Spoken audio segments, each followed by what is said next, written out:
and action. Hello, welcome back to Show and Tell. I'm Billy and I'm your host. Today I have a guest who is known far and wide in the knitting community. But before we get to that, I just wanted to do a little public service announcement. On Sunday, October 10th at 2:30 Eastern, we will be having the first ever yarn auction called Show and Tell and Sell. On the screen, I will put a link to where you can go and register. It'll also be below in the show notes. And I encourage you, if you are someone who loves to get bargain prices and interact with other knitters, this is going to be a new concept, an auction style concept where buyers and sellers will meet face-to-face over Zoom. And I'm billing it as Sotheby's meets Starbucks. It's going to be fun. It's going to be different. So I encourage you to please come on out on October 10th and check it out and let everybody in the knitting community who you're in touch with know about this, because I feel the more we have, the merrier. The more fun it will be if there are more people involved. And I think the pricing will get to be more competitive if there is a larger audience. So let's see where we can go with this. Let's see how big we can build it. Okay, I'm going to be right back with my guest.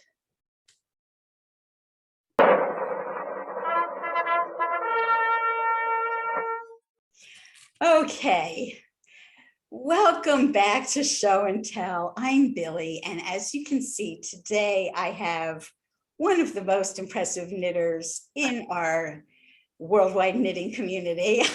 She's blushing.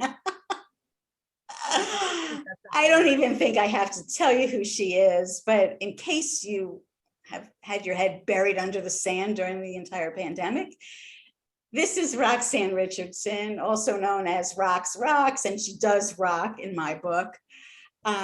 So the reason that I have her as my guest is that with a lot of trepidation, I approached her to collaborate with me.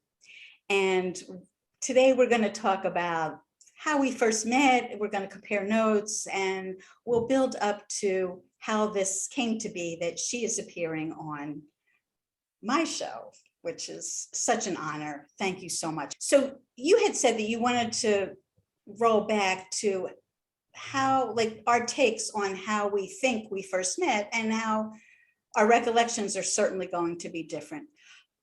Should I go first, or do you want to go first? Well, I could tell you what I remember. Okay. So I could be wrong. Like, this is because you never, I'm not always aware of who's in my Ravelry group and where I come across people. So I'm in a group called All Things Vintage on Ravelry that I joined when I first started looking into vintage patterns. And my recollection is that you asked a question there about this really cool 1940s jacket that you had knit, and it had a really unusual— Oh, this one? Yes, that one. And it had a really unusual shoulder cap construction, one I'd never seen before, and you could not work out how that was supposed to come together. And I didn't know, but I thought, well, that's really interesting. And I just was kind of playing in my head and kind of vaguely understanding how 1940s shoulders worked. And I don't remember what the suggestion was, and I don't remember if I was right, but I do remember that it was sort of like a strap, and then with these edges on the side. And you know what, let me draw a quick picture.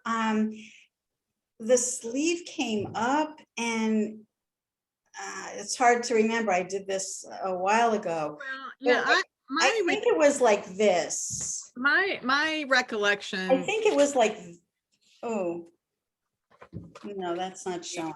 Let's see. This is what I recall. It had two prongs That sticking it looked up. like this. No, but they're two. Oh, there were two. And they Okay. come together. Yeah, it's like Okay. this. There's two prongs. So I knew And that then they were- you take this edge and you put them together.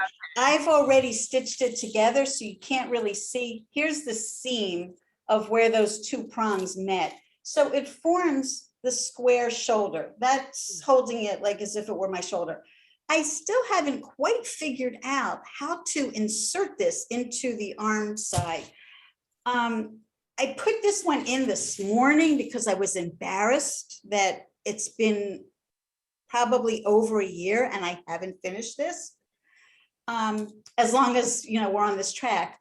So I don't know if that looks okay, but the prong section I have under here. So it's almost like a very mini shoulder pad, like double thickness. But it meant that the shape of the sleeve didn't really conform anymore to the armhole. So I have a little extra padding in this area, which maybe is what they meant. But of course, like in all vintage patterns, there's no instructions on how to do this. It's just like they assume that you know how, which none of us do.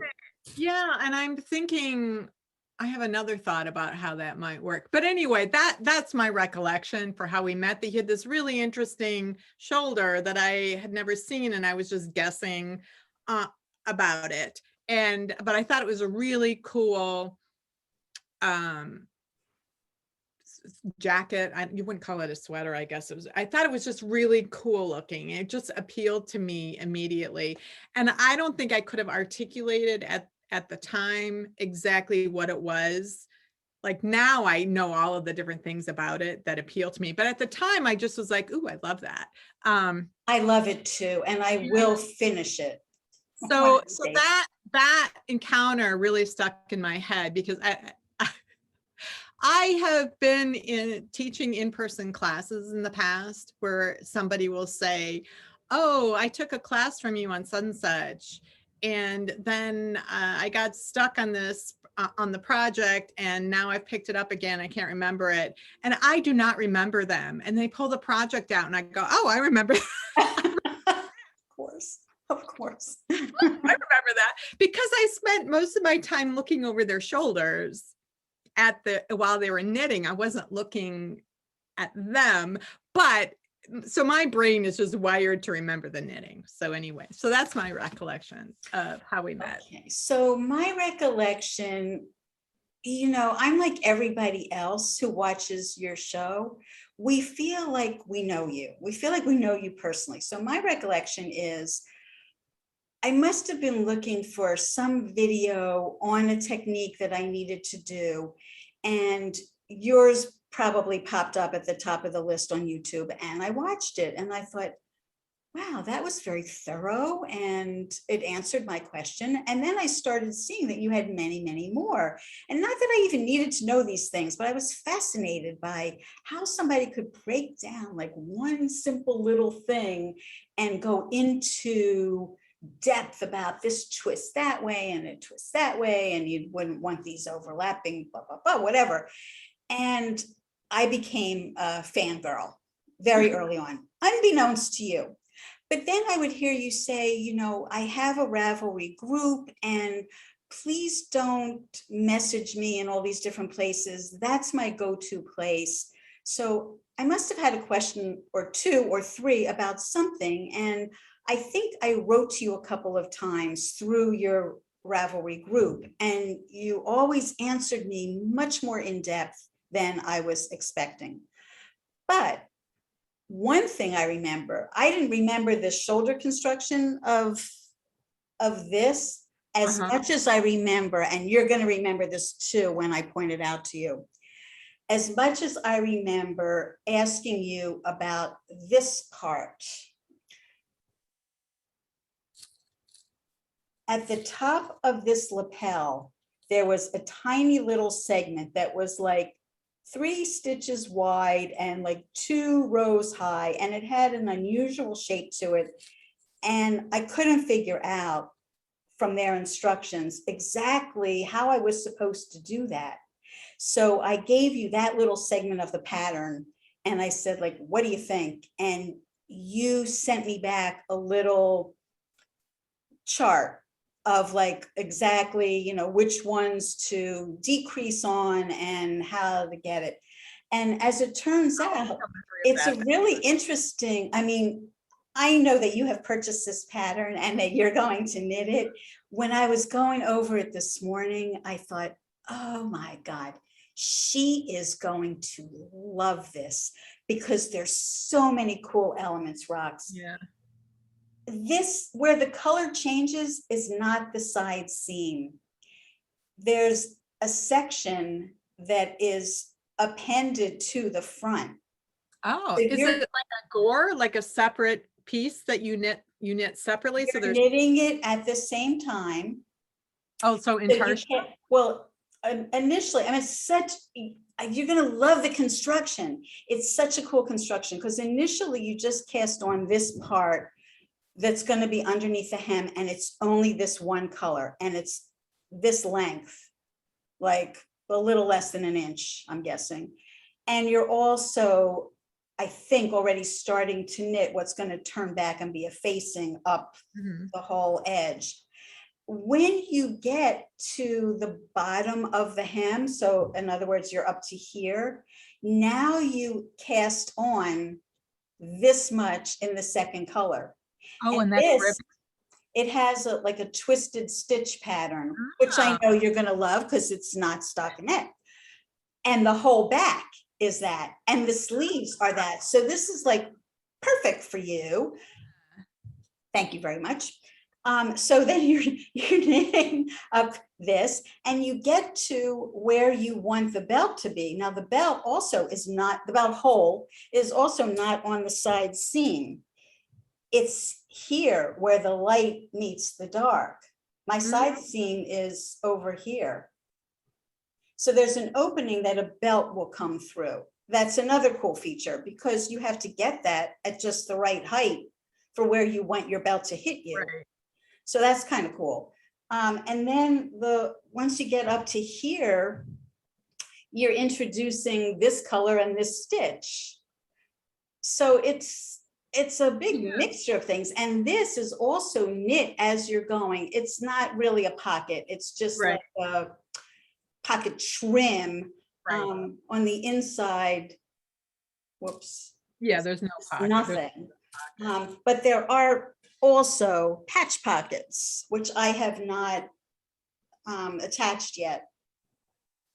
But those are going to be down here, one on each side. So there's there's like major cool factor in this. I know that, you know, we've talked about how you're probably going to do it. And we'll come back to this because I want to say something else about it. But okay. So that's my recollection, that little notch thing you really helped me with. And at that point we became sort of pen pals. Yeah. And we were going back and forth and we had so much in common. And the stuff that we have in common, I'm going to save for you when you're doing your show and you're interviewing me, because I think it'll come up more there. But getting back to you as a knitter and as a nerd, because it's sort of something that we have in common, you'll find that out. But I know a lot more about you than you know about me at this juncture.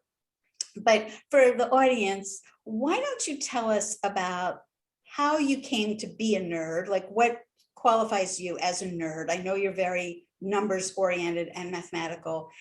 And yeah, let's start with that and then we'll come back. So I have a friend who, I had a group of writer friends years ago. I mean, they're still my friends, but we used to get together every month. And one day we're all sitting around on my friend Katie's deck, and our friend Monica said, let's go around the circle and let's see if we can name each person's personality in like one or two words, you know, like just like, or, you know, like one sentence. And she went around the circle and she pointed at me and she said, Rox, you are an information seeker. And I thought that is completely accurate. And I really liked that label for me because when I get interested in something, I want to know as much about it as I can. And sometimes that means I spend an hour on Wikipedia, and sometimes that means I spend 3.5 decades on knitting. You know? So it just depends. But the other thing is that I'm an information sharer. And so it isn't just that I like to learn things, I like to share them. And so and I do have a degree in communications. When I was in college, I kept changing my major because I was interested in a lot of things that seemed to be very different from each other. And I thought I had to pick. So I was a computer science major, and then I was a computer science and communications major. And then I switched to math. And then, it's like I had so many credits. And so it's very analytical, but I was also very much interested in writing, and I thought I wanted to be a journalist. So I think of myself as a knitting communicator because communication is a transmitter and a receiver. And so the information seeking is the receiver and the information sharing is the transmitter. So it's just my basic personality that I love to learn, and I'm a very curious person. And I always immediately have 15 questions as soon as I hear any fact in isolation. I'm like, well, what about this? What about that? So as a knitter, though, I was very isolated for the first 19 years. I learned to knit when I was living in Ireland, and my flatmates all knew how to knit. And I got a pattern, and they helped me get started. I did remember the knit stitch from 5th grade. One afternoon, we learned to knit. So I sort of had muscle memory for that. And when I was in Ireland, I got this pattern. They helped me learn to cast on and get my knit stitch correct. And they all went home for the weekend. They all were from other counties. I was in Dublin, and they would leave. And I said, I don't know how to purl. And they said, oh, it's just the opposite of knitting. And so I spent all day Saturday looking over the top of my needle, trying to figure out what it looked like from the back to see if I could figure out how to purl. And that didn't work. So I went to the bookstore, and I stood there for 2 hours reading different books to try to figure out how to purl. I had my knitting in my backpack, and I figured it out. I couldn't afford the book because I had spent all my money on the knitting. And the next week, when I got a paycheck, I bought that book. So after I left Ireland, I occasionally came across other people that knew how to knit, but I never watched anyone else knit. You have friends that knit. I was never in a knitting group.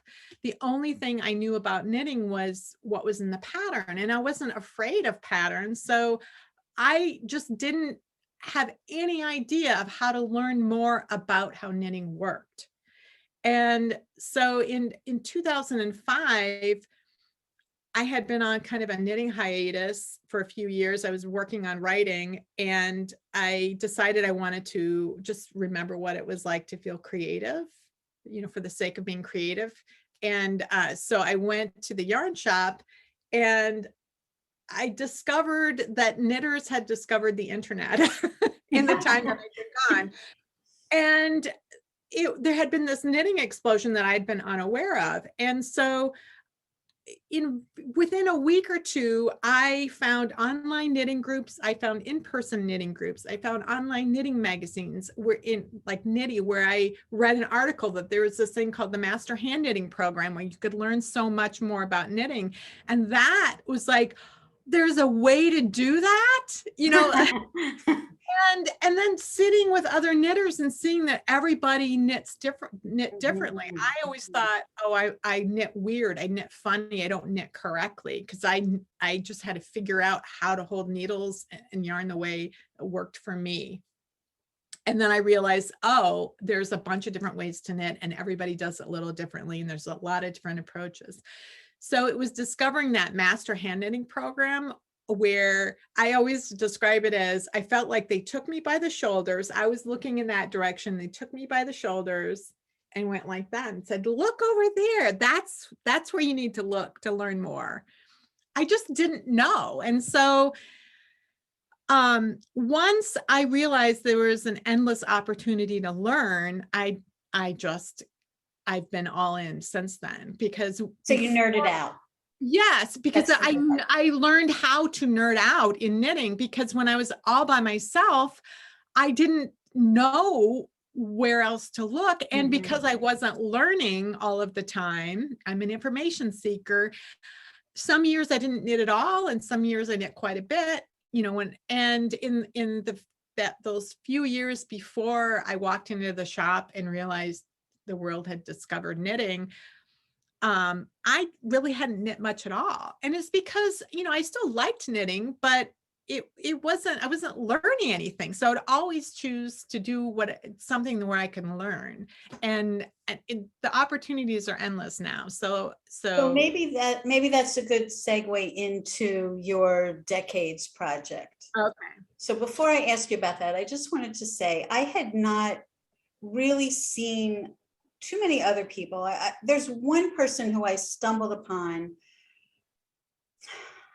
I don't remember where I first saw her. Maybe she does a blog, who was doing this knitting by the decades, a sweater for each decade. She is somebody who's steeped in vintage. She wears vintage clothing, I believe, all of the time. Now, I think a lot of viewers will be aware that you've been working on your own decades project. So I was going to ask you to tell us what motivated you to do this, because I know that you're not a vintage dresser. So, and I know that at least one of the fabulous sweaters that you're going to show us, you have really no intention of wearing. So what made you want to do this? Oh, two of them. Okay. What made you want to do this? What motivated you? I'm sure there was the learning factor and all of that, but are you planning to open a museum with these? Oh. Yeah, tell us about why, and then show us. I mean, as you're telling us, you could show us the few sweaters.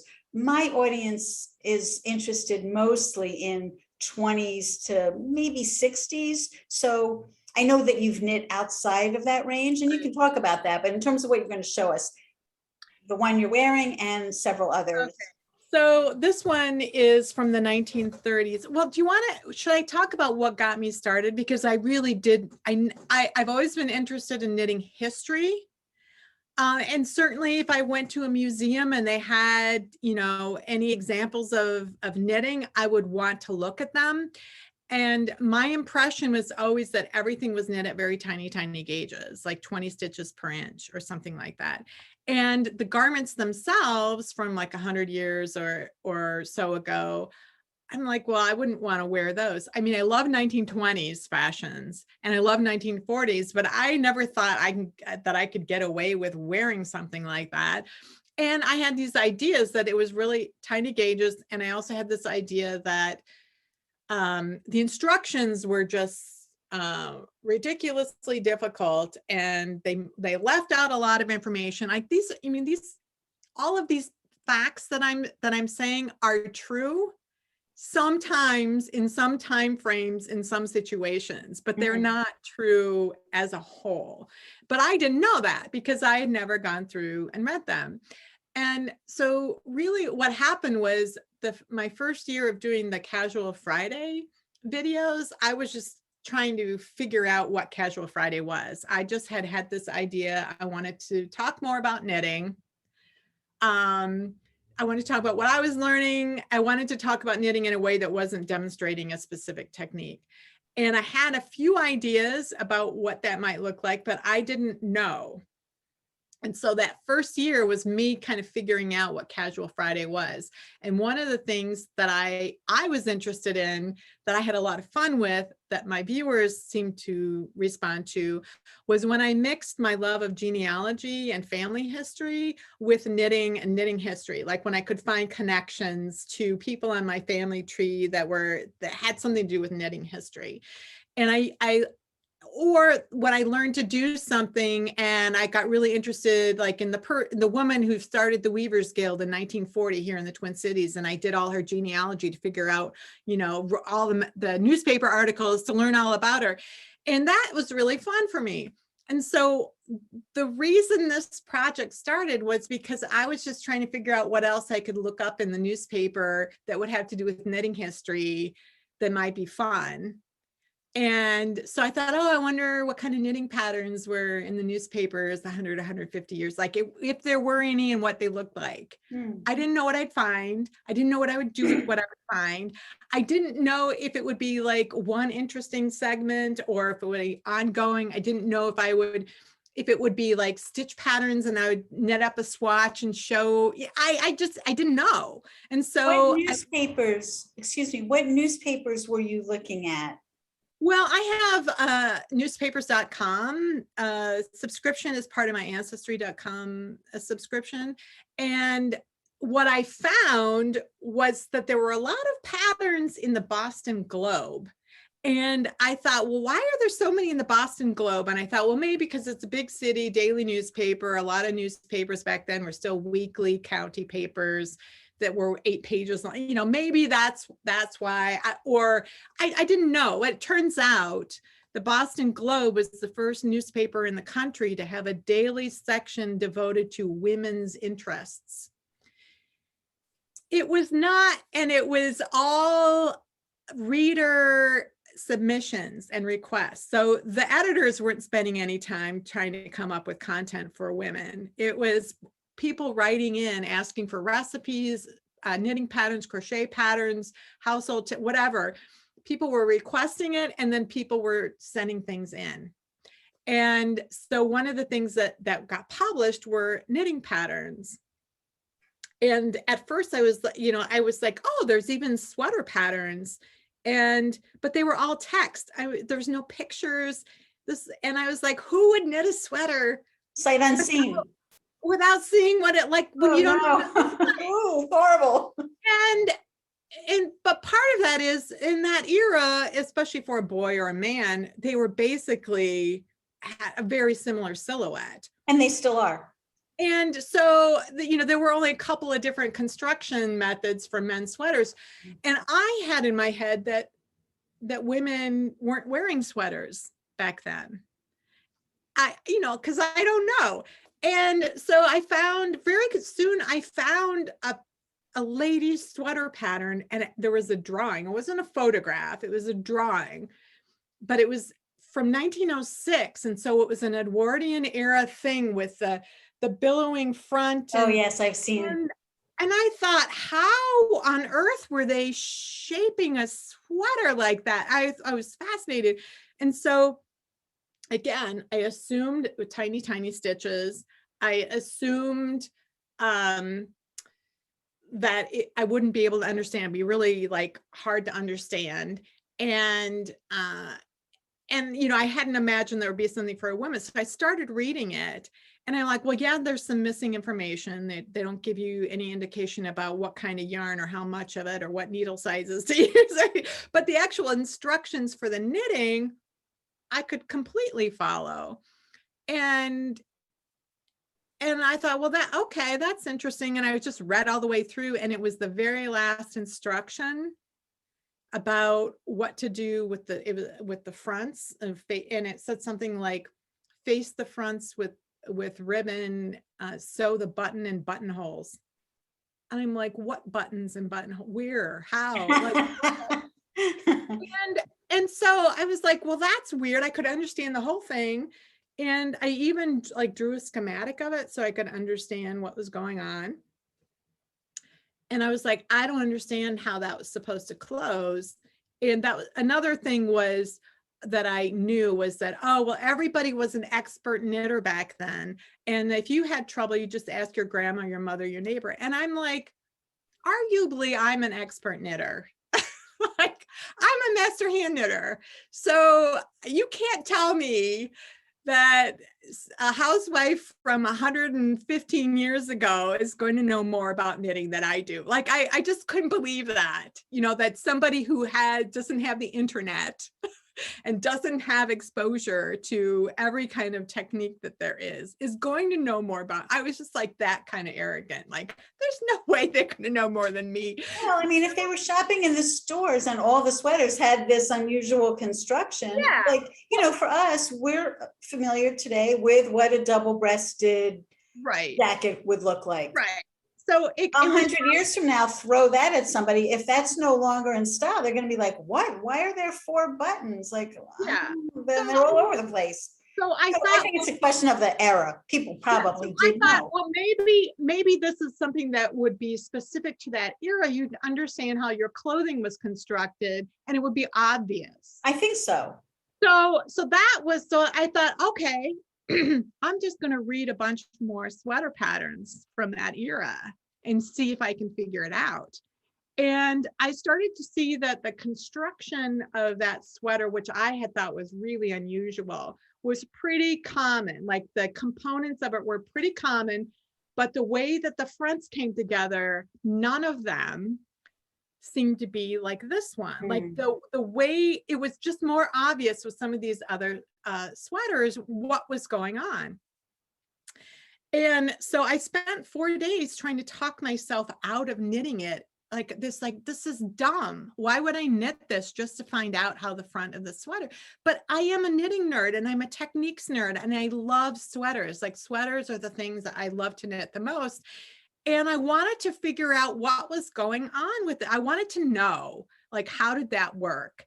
And so I had some yarn that I knew I was never going to use for a sweater. It was a color that I bought by accident off the internet. Like, I got it.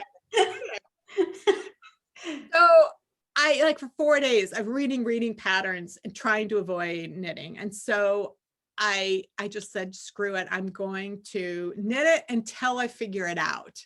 I'm not going to finish this. I'm just going to knit until I figure out what was going on. And I started knitting the sweater. And when I got to the stitch pattern, which seemed obvious when I looked at it, it was a knit 5, purl 5 pattern that was offset each row. So it created this zigzag pattern. I knew that it was going to lie flat, because everybody knows that when you balance your knits and purls on the fabric, it's going to lie flat. And it didn't lie flat. It did something completely unexpected. I can just show this briefly if you want to see this. Okay, otherwise I could give a link to one of your shows where you show it, but go ahead if you have it. It's just, it's this kind of accordion fabric where it just folds up on itself. And I couldn't believe it. Why have I never seen this? Why don't people use this? This is the most cool thing. And so that was something I didn't expect to learn. I had a goal of figuring out this one thing just because it bugged me. And first of all, the stitch pattern didn't do what I expected. I just kept learning more things. It was fascinating to me, the techniques, the construction method. The more patterns I read, the more intrigued I was. And I not only decided, well, I have to finish the sweater, I need to knit more of them. And I did figure out how that front closed, and I figured it became obvious once I had knit the 2 fronts that because of the accordion nature of this fabric, those 2 front edges just came together like this. So the wrong sides of the work faced each other. And so I created ribbon facings, and the buttonholes are on the ribbon. And so they button together, but they don't button through the fabric. So that was something I'd never seen. I mean, I never would have figured this out. So by the time I got to the end of the sweater, that was when I decided I learned so much from the sweater, and I'm learning so much from reading these other patterns in the surrounding decades. There's so much that was going on that I didn't expect. Number one, that was knit with worsted weight yarn. So the first thing that I realized was that not everything was knit at tiny, tiny gauges. Worsted weight was very common for sweaters back then because they were for warmth and for athletic activities. They weren't for fashion. So I was interested in the construction methods. I was interested in seeing the techniques that were being used, like techniques we might use today, but they would use a different version. I was really interested in what, how did that change? When did things change during the course of the century? Like, why today, or why when I started doing short rows was everything wrap and turn short rows? They weren't using wrap and turn short rows 100 years ago. When did that change and why? And so I decided that I wanted to knit a sweater from each decade that kind of represented that decade in terms of what sweaters were used for or what they looked like fashion wise. And I specifically wanted to choose patterns I hoped that I would wear, but I that's like a wish, but I don't demand that. But it needs to use techniques or have a construction method that is not like anything I have ever seen before. And because I want to learn something. And so that's the point of each of these sweaters is I want to learn more construction techniques and see what was being done previously that we're not doing today that maybe could be useful. Okay, so show us 20s, 30s, 50. Okay. Do you want me to put it on the dress form or just hold it up? No, I think just hold it up is okay. So it's extraordinary.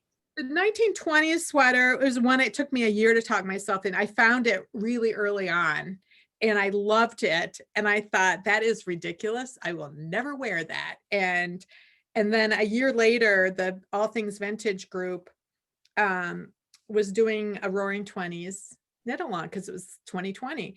And I thought, okay, I'm just going to do it. I'm just going to do this sweater. The collar's kind of funky because it's been in a drawer. So it's, they call this an Indian slipover because this is those sort of Southwest Indian motifs, I think. Yeah. So, Egyptian motifs and these Southwest Indian motifs were really common. Have said, oh, it reminds them of like Bauhaus stuff or other things, Harlequin. So it was really interesting, and the sleeves in particular were very interesting to me because they kind of bloused out at the bottom, and they have these slash openings here, which is something I have never seen in a sweater. It has some crochet elements. The cuffs and the little squares around the neck are crocheted. That was really common back then to combine the knitting and crocheting in sweaters. And I am not much of a crocheter. So I think I spent more time learning to crochet well, like to try to overcome some of the things like how can I get a really nice defined line with the other colors without making it look like toothy.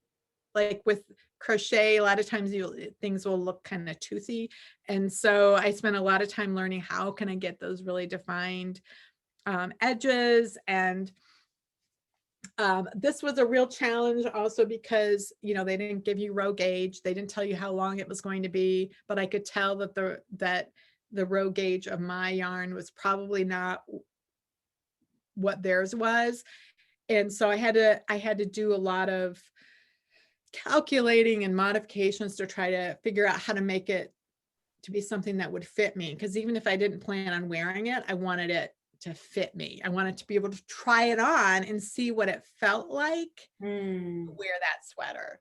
So it's probably my favorite of everything you've knit because it's so unique.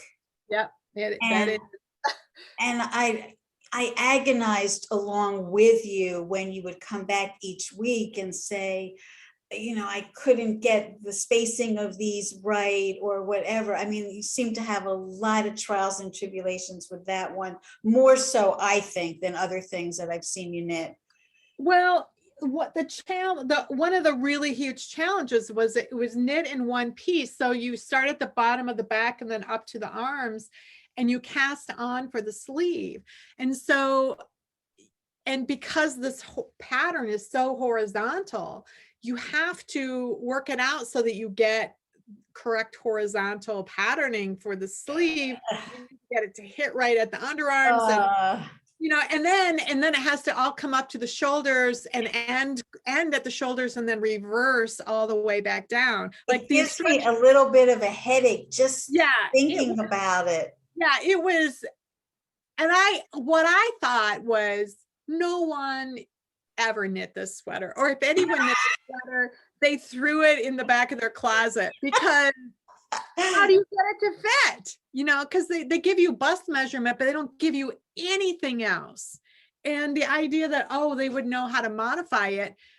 Well, if all I had to do was modify a solid color sweater, that would be very easy to make that fit. Sure, but getting those lines to be in the right place. And then with the slashes and the, yeah. you know, it was. I didn't realize till just now that there's 2 slashes on each sleeve. I always thought it was just 1 slash. No, there's 3. 2. I didn't know that.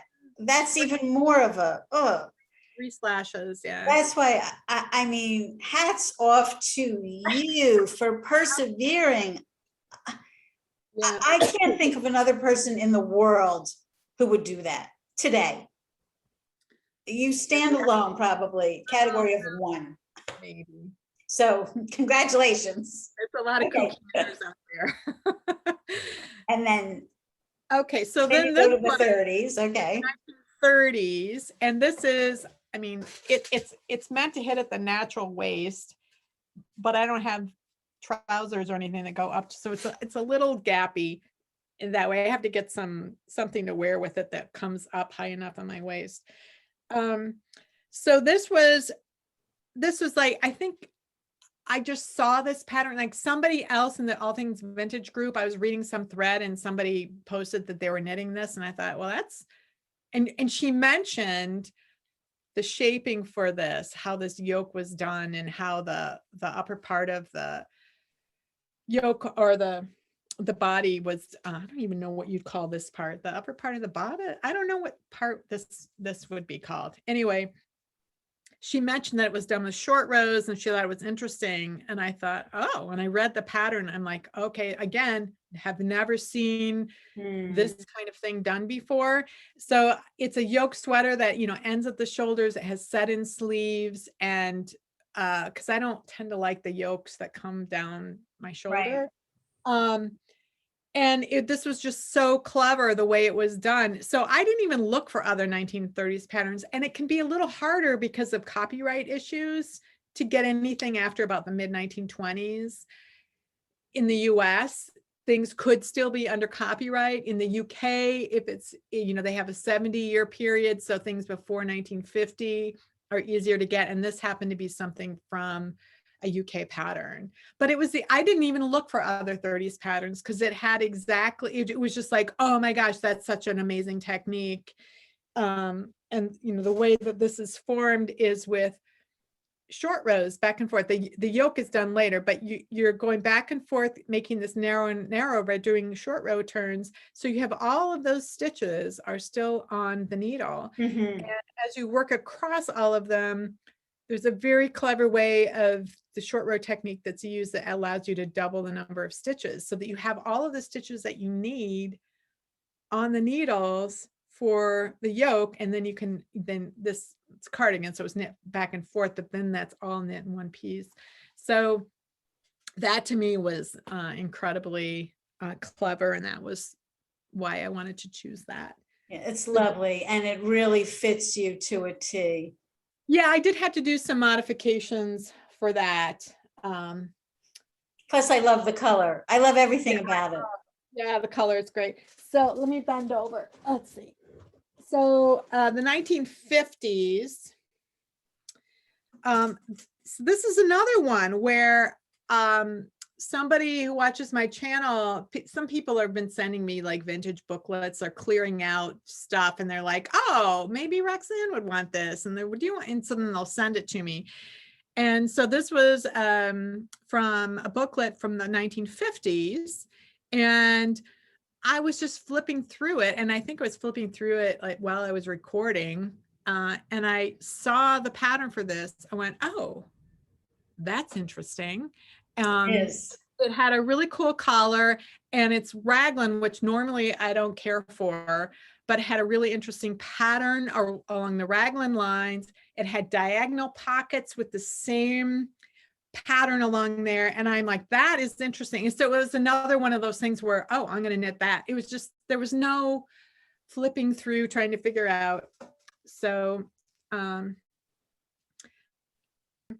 I don't know if you can see the diagonal lines. You can definitely see all those triangles. Yeah, Yes. triangles. I thought that was so cool, and that they're along the edge of the pocket as well. And then the buttons that I got are matte. The color matches perfectly, but they have triangle holes in them. So I thought, oh, that's just, It's perfect. Everything about it is perfect. The color, the shape, the style, the buttons, it's perfect, perfect. I love it. This is one that I didn't, it has 3/4 length sleeves, which is very common in the 50s. Not necessarily a fan of, because I live in Minnesota and I want my arms have to have maximum coverage. But they're kind of 3/4 length if you push them up so that they fold over. If you don't have them pushed up, they come almost down to the wrist. So if I'm inside and I'm cold or something, I'd do it. But I didn't think I'd wear it. But again, I love the color, and I really actually like the sweater quite a lot. So I'm like, oh, that's nice. I'm glad I'll be wearing that one. So, okay. So what I noticed from watching your show was there was this gap, the 1940s. And I was like, that's in my period. People who watch my channel will know that I'm an Art Deco fanatic. So anything from the 20s to the 40s, the pre-war, the interwar period rather, is what floats my boat. So I thought, I'm always up for knitting something from the 40s, but now Roxanne is looking for something from the 40s. So I got up my courage and I sent her a message, and I asked her if she would be willing to collaborate with me and together choose a pattern that we would both want to knit that would meet her requirements and whatever requirements I had. I felt like I was going to be much more flexible, probably, I imagined, than she would be, because obviously she has all of these constraints and things that she's looking for. So much to my delight, she said yes. I think she already knew that I had knit some vintage things, but she seemed to be clearly concerned that we would be able to agree on something. And the one question that you asked me was something like, when you're choosing a pattern or when you want to knit something, what do you look for? Are you looking for things that are challenging, new techniques, or is it more about the fashion? Well, I mean, obviously, for me, it's very much about the fashion. I live in a fashion city, and I live in a city where people are totally comfortable walking out in the street with a witch's hat and a black coat that goes to the ground and heels that are 8 inches high. No problem. In Manhattan, you're going to see everything. So yes, fashion probably for me is the main requirement, but very much like you, I also want something that's not going to be same old, or, same construction, boring. I want it to be interesting. But I certainly felt like I had less constraints than you did. But for the honor of being able to do something with you, I was totally prepared to compromise. And all I kept thinking was, darn it, this would be the perfect thing. And I said to you, like, if you start knitting this now, you'll probably catch up to me, because this has been languishing for a while I'm figuring out how to get this in. I did more on it this morning than I've done in the last 12 months, probably. But it has all the elements that you would look for. This collar, which, by the way, when you knit this and you get to the collar, I'm curious to see how you handle this because I did not do it correctly. I know that now, but there was no going back. But you know, the interesting shoulder construction, the buttonholes, the way the whole thing goes together, as I described earlier, this would have been the perfect thing for us to work on together. But alas, I had already made a lot of progress on that. So now we came up to, well, how are we going to choose a pattern? And I have to tell you, I barely blinked when Rox emailed me back with a link to this Google document. She had created like this, a spreadsheet. So I wanted to share my screen with you and show you this spreadsheet because I think it's a very fascinating look into the mind of how a knitting nerd operates. Well, I know I need to say, like, because, well, you had a comment, you're like, where you were like, I think you felt like you were watching my normal process for selecting a pattern. But as I've just mentioned, sometimes it's just like, oh, that's interesting, I'm gonna knit that. Like, I don't, you know, make a spreadsheet to try to figure out the pros and cons of different patterns. So collaboration was different because you apparently keep like inspiration file or whatever, like pictures of things that are really interesting to you. And I sort of have a vague idea of what things look like in the 40s. And I kind of focus on what are the key things about that decade. Because I am looking for something that sort of screams that decade. And I was having a lot of trouble. The reason I have waited so long to choose 1940s is because I feel like I have so many choices. I have this whole series of books in the 1940s. There's tons of patterns out there because it is a popular decade for vintage knitting. And I have just felt overwhelmed trying to pick something. So I kind of was like, oh, this could be interesting to have somebody to bounce ideas off of. But you were sending me all of these pictures of different things, and we were doing it in email, and I was like, how am I going to keep track of all this? And so for me, it was just like, oh, I need to keep I need to create a spreadsheet, and we'll put the thumbnails of all the pictures, and then we'll have all of the description of like the categories of different elements of the sweater, and then we'll have columns for us to put our comments about them. In a moment, I'll show it. But it's funny that you knew that I had this inspiration file because I don't remember ever showing you that file, but it is true. If I'm watching an old movie, a black and white film, I mentioned it. Yeah, if I'm watching a black and white film, you know, a period film, or more and more these days, I've been watching opera because I'm taking an opera class, and the costumers for the operas sometimes do some really cool Art Deco type thing. So I just take a screenshot or several screenshots, and I do put it into a folder because sometimes it's the color, like the sweater that we're going to knit. I'm already thinking about the color combination. So I'm looking into my inspiration file to see like, well, I remembered in that opera, the man was wearing a sweater that had a really interesting motif, and it was navy, like a pearl gray and a powder blue. And I thought, well, it really looked vintage to me when he was wearing it. So anyway, let me see if I can do the screen share because I want to be able to show people this unbelievable spreadsheet. Well, and also for me, it's like I'm kind of a big picture person. A lot of people say, oh, you're so detail oriented. And I'm like, I just get lose track of things. So I wanted to just be able to keep visually track of, especially if you were throwing so many things that I had never seen before, and I didn't want to forget them. Like you had probably the most ideas, if not all of them, in terms of the choices of sweaters. I think I did find a few that I thought were interesting. But most of the things on this spreadsheet are from you. There were very few from me. So let me just scroll across to show people the categories that you created for the columns. Clearly, these were things that were meaningful to you. All of this is created by Rox.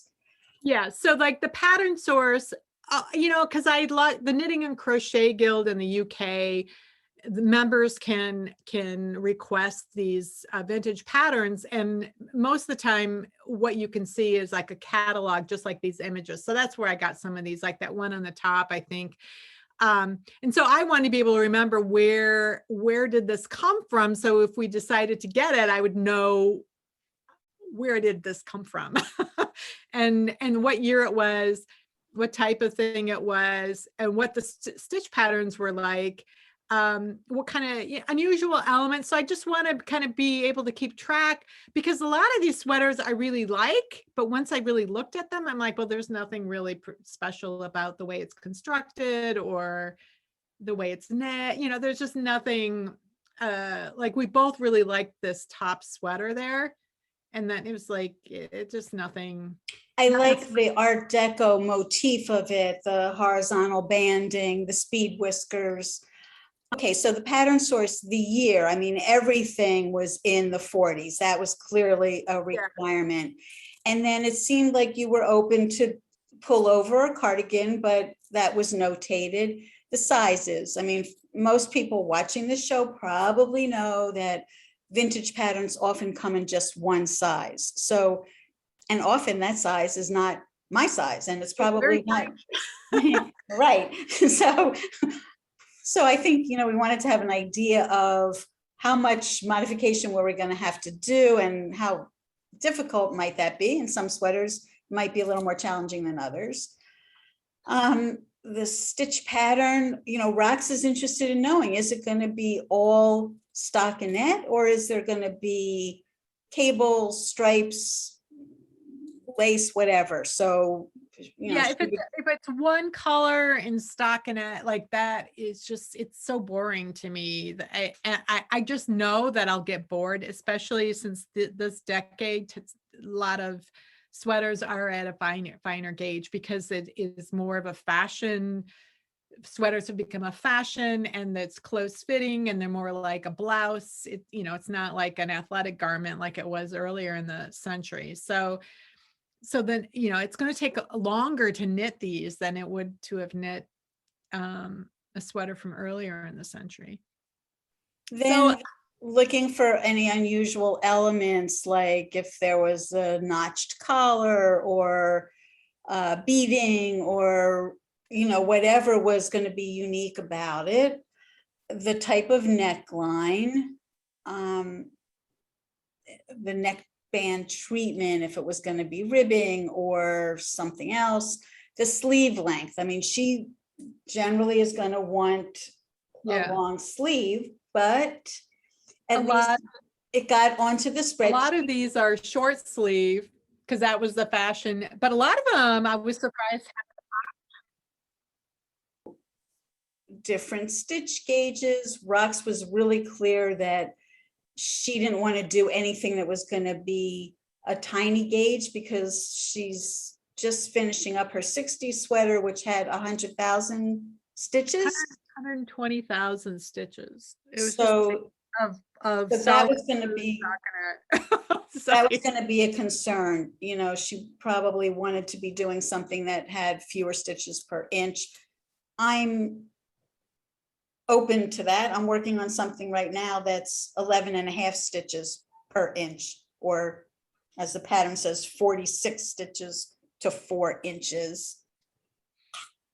I don't mind. It just means that it's going to take me 3 or 4 months to knit this sleeveless sweater that I'm working on, but it matters to her. So I, you know, deferred to her. We weren't going to do anything that was going to be Fair Isle at a tiny gauge. Okay.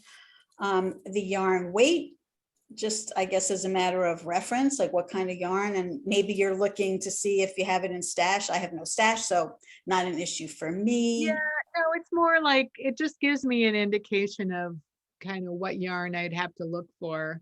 Like these 3-ply fingerings, it's what we would call light fingering today. So they're, you know, it's easy to get fingering weight. It's not, in my opinion, as easy to get a light fingering. That's can be a little harder, but just something to keep in mind so I can think about what I'm looking for.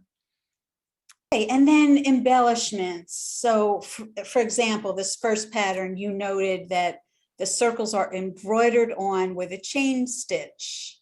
And you put in quotes as shown in photograph, because I guess it wasn't apparent how, That's what the pattern says. yeah, how that was How going to happen. As shown, like, and the photograph is like, well, how are you okay? Yeah, so you just kind of eyeball it and decide on your own how to do those. So, which to me, depending on the embroidered detail, can end up ruining something if you can't, if you can't embroider or you can't figure out how to place it or size it, it can end up being a really frustrating aspect of finishing something that you're so close to getting done. So But anyway. those were the main categories, but I felt because she had created this, I didn't want to tinker with her work and potentially mess anything up. So I think I might have asked you, like, could you create a column where, like, I can make comments, or maybe I don't know, but you created this column for me to make comments in, and then it became apparent that you would need your own column. Oh, I think I put both columns in at the beginning. You might have. They weren't there initially, but in short order, they arrived. So a column for each of our comments. Now, what I wanted to do simply was to scroll down and show, like, these were the ones under consideration. And I felt it was getting to be voluminous. This is a little hard to do on screen, but not to belabor it. You get the idea. Some of them are two-tone, three-tone, boxy shoulders. This one we both found interesting because there's embroidery on the lapels. I interviewed a woman in Europe who does a lot of Tyrolean sweaters and a lot of hand embroidery. And I sort of made a pledge to her that at some point I would try my hand at it, because I think it's interesting. And I think that you also felt it's under consideration because of that. Maybe it would be something interesting to do. Yeah, so I'm looking at which elements are really appealing to me at this point. And like this blue one with those raglan with the blue sleeves and the striped body, fascinating construction. And there are so many things about it that appeal to me. And that was when I realized, but with raglan sleeves, I don't get those 1940s shoulders. And to me, that's so iconic for the 1940s. And I felt like I really would miss having that element of the construction. So this is the point where I start seeing the patterns in what appeals to me, like what I'm drawn to repeatedly, and what it is about a pattern that is really appealing, but yet I don't want to knit it because, and then so it just helps me set like priorities, just come up with a ranking system of what's most important to me in knitting a sweater for this particular decade when I have these kinds of choices. So that was one that I had added to the spreadsheet with Rox's requirements in mind, that it had to be something novel, unique, and interesting construction. And the little insert right here of showing the back is in 3 parts. It's the bottom left, the bottom right, and then this central part and how it all connects together. Yeah, like those angled lines become the raglan line. It totally makes sense why it's designed that way. And the buttons on the back, I mean, there's so many things about it that was so cool. But I didn't get my padded shoulders. Right. It's like, okay, oh. It was on the spreadsheet. We knew that we both liked that. So we kept looking, and she put this on and this, whoops, it's a little hard to control. I'm sorry. The lower one, I know you liked the lower hem line, that it wasn't straight across. So that had something of interest. And it had your shoulders. Yeah. I wasn't so crazy about this because I'm short-waisted and I thought it might not be a good silhouette for me. Ditto the one just above it. I thought that's a little boxy for me. So, I you know, wondered but what you meant by that because I was like, it didn't seem boxy to me, but I have a long torso, so I um like I had to add length to this 1930s sweater because it wasn't going to be long enough, and it's even kind of short now. So, but I could see which ones you weren't commenting on. I'm like, okay. So I didn't know if it was because it didn't have color or what, but it was clear that those weren't speaking to you.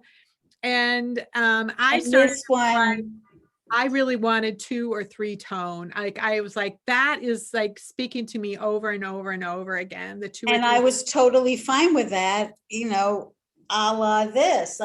That's why I chose this, because of that very cool two-tone feature. You get to play with color, which is really kind of a fun thing for some of us.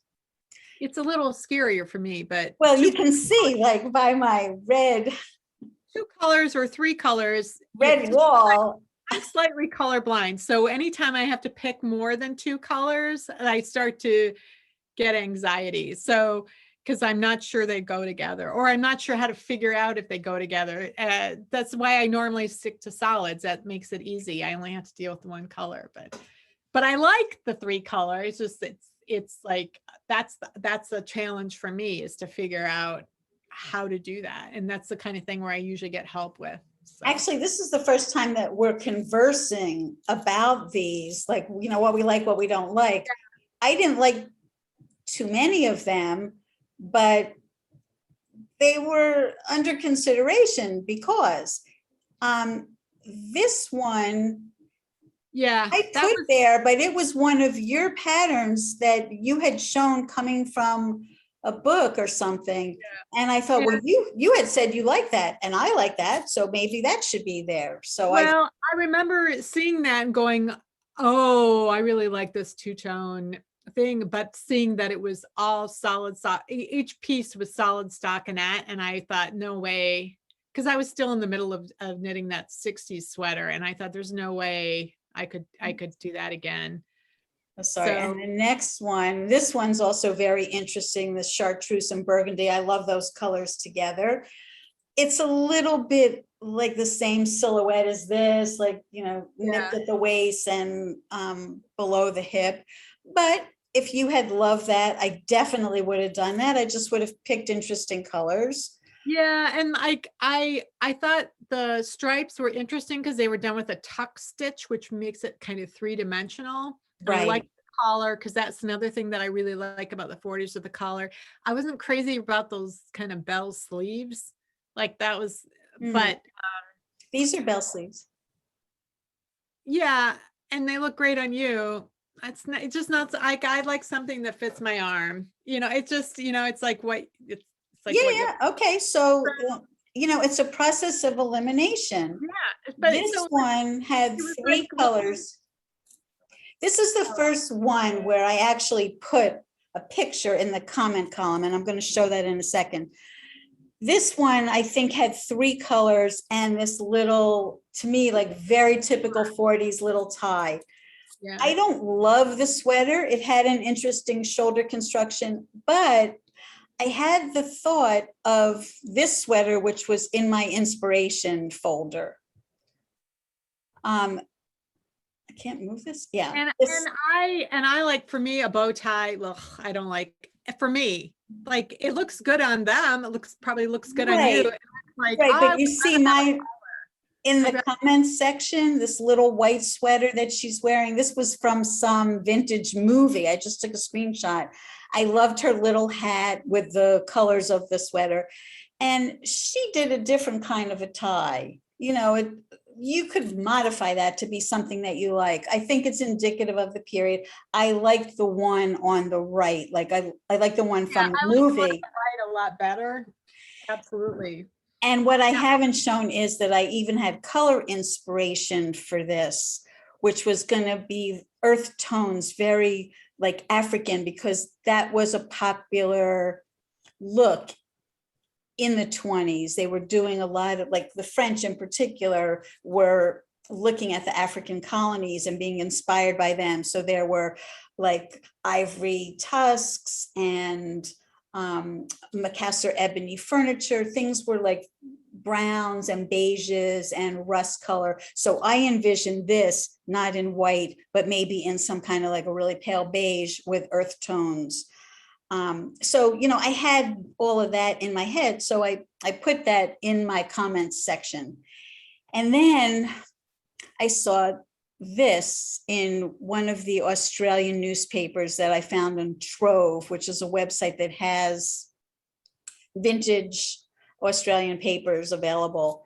And I gave Rox the link, and she would always go and look at the link and look at the instructions. I read the pattern, yeah. Which actually, let me see if this happens, if I change this. So the instructions are right here in the article. You just scroll through and you can see everything. So I know that Rox went immediately to read this and saw the interesting shoulder construction. And in this particular version, it happens to be blue and white, although it reads here as black and white. Getting this white stripe to wrap around onto the sleeve and getting this blue stripe to wrap around onto the sleeve looked like it would be something very challenging and probably very interesting to do. The only thing is, for me, this didn't send me. Yes, it's color block. Yes, it would meet your criteria for criterion for the shoulders and the color. The shoulders and shoulders, but and not two-tone. Not anything special otherwise. But in my, let's go back to the spreadsheet. In my inspiration file, and actually I have this, if you can look to the far right column, I had this sweater in my Ravelry, my favorites. I don't think I had it queued because I didn't have the pattern to knit from, but it was certainly in my favorites. I put this there so that I would be able to refer back to it. It's not the colors that I love, but I thought, it's called Harlequin. I thought this triangular two-tone, and actually with the background three-tone shaping, was very fascinating to me. It just seemed like, you know, fun and a really great opportunity to play with color. So I put this little picture there and I made my little comment. And the next thing I know, I don't think it's there anymore. It's not. But in this column for Rox's comments, suddenly she filled in the entire box yellow, bright yellow, like I couldn't miss it. Yeah, with an arrow pointing to this little Harlequin number saying, what is this? Where did it come from? So I went back to see, where did it come from? Ravelry has very little information other than the pattern is out of print. Well, that's not helpful. What I saw was that it was in Stitchcraft. Stitchcraft. And Stitchcraft is something that the Knitting and Crochet Guild has copies of. So I put in a request to the woman who is in charge of the collections is on holiday right now, but I have a request in there to either get the PDF of that Stitchcraft or to get that specific pattern, just so I can, because I like to read through just to see if there's something interesting in there that I wouldn't be obvious from just looking at the picture. So, but yeah, I loved it. I love the triangles. I mean, in some ways it's reminiscent of, you know, this 1920s sweater in terms of the triangular shapes and the color blacks. It just not super reminiscent. Right, but you're going to do totally different colors. Different colors. I mean, I actually love those colors that are in that sweater. I'd almost like to knit that, but use the blue and white striped one as sort of the silhouette for knitting it. That's what I was going to say. We sort of stopped at this point because I think when I suggested that we kind of superimpose the triangles onto this blue and white block stripe thing, that we could probably use the pattern on the left to give the shoulders that we want. Yeah. And the pattern on the right to give us the triangular motif. And then there's two different waist treatments. The one on the left has ribbing, the one on the right has a hem. So I was really like reluctant, which is why I just put it in the comments, like sheepishly, because I envisioned, from what I know of you, that you would be by the book. If the pattern is saying, you know, it has a ribbed waistline, that I'm going to do the ribbing. And I evidently learned otherwise. So I think we've arrived at Yeah. that we didn't need to keep looking, because I thought you were going Really- to do like an really- exhaustive search, Yeah. like we both do in really- genealogy. So, yeah, so in response to like my rules, when I knit that first sweater and I came up with the idea of this long-term project, I gave myself guidelines or rules for that were really a way to help me decide, is if I had a choice between like how would I go about choosing, like what's the most important thing to me, learning something, you doing something with new techniques, and using those techniques, especially if they were different from what you'd normally see today. And so usually what I do is I try it the way that the pattern says, and if I think I can get a better result with what I would normally use today, then I will use that. But so I do like to knit the pattern. I'm not setting out to, oh, I'm going to change the collar, I'm going to do this, I'm going to do that. I want to knit the thing, but I do swap out techniques that aren't teaching me anything and don't give me as good a result. So like I'll do pockets a different way to get the same exact placement and look of the pocket, but with a construction that I prefer, for example. And so one of the things that I had been looking for the 1940s was to try to figure out if I could either do a make, do, and mend approach, which was so prevalent during World War II. Like, how do you you work with what you have, or how, and these books that I have up on my shelf have a lot of information about how you can take the one size pattern and how you can modify it by putting a different stitch pattern, or how you can upsize it. So that was something that was commonly in these books. And so for me, using the approaches that are in these books in order to modify these, this pattern that we have chosen, totally keeps me on track with what my goals are. So I think this is probably a really good place to stop for now, to just let people know that this is a conversation that will be continuing on Rox's channel and on my channel in weeks, and I don't know if it's going to go into months, but we will be going back and forth with this. So I think this is a good place to stop, and we'll see you next time. Thank you very much for being here. To be continued.